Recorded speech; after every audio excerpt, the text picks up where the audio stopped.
सर्वांना माझे नमस्कार. माझे नाव आरोही राहुल सुरवाडे.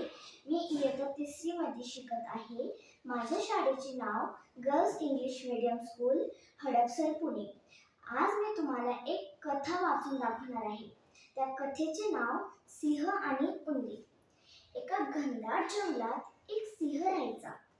एकदा दुपारच्या वेळी सिंह झाडाच्या सावलीत गाढ झोपला होता. तेव्हाच तिथे एक उंदीर आला आणि त्याने सिंहाच्या अंगावर उड्या मारायला सुरुवात केली. त्यामुळे सिंहाची झोप मोडली आणि तो खूप संतापला. सिंहाने रागाने उंदराला आपल्या पंजात पकडले आणि तो त्याला खाणार. तितक्यात उंदीर घाबरून ओरडला, महाराज, मला सोडून द्या, मी तुम्हाला कधीतरी मदत करेन. सिंह उंदराच्या या बोलण्यावर हसला, पण त्याला दया आली आणि त्याने उंदराला सोडून दिले. काही दिवसांनी शिकारी आला आणि त्याने सिंहाला जाळ्यात पकडले.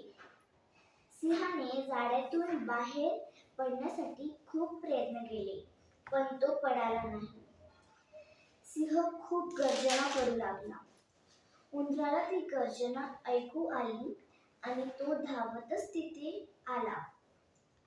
उंदराने आपल्या तीक्ष्ण दातांनी जाळे कुरतडण्यास सुरुवात केली. काही वेळात जाळे तुटले आणि सिंह मुक्त झाला.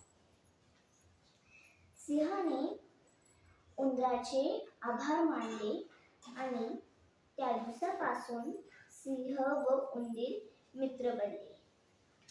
कथेचे तात्पर्य, कोणालाही लहान समजून कमी लेखू नको. तसेच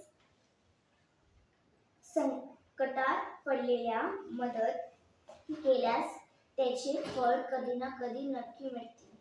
थँक्यू.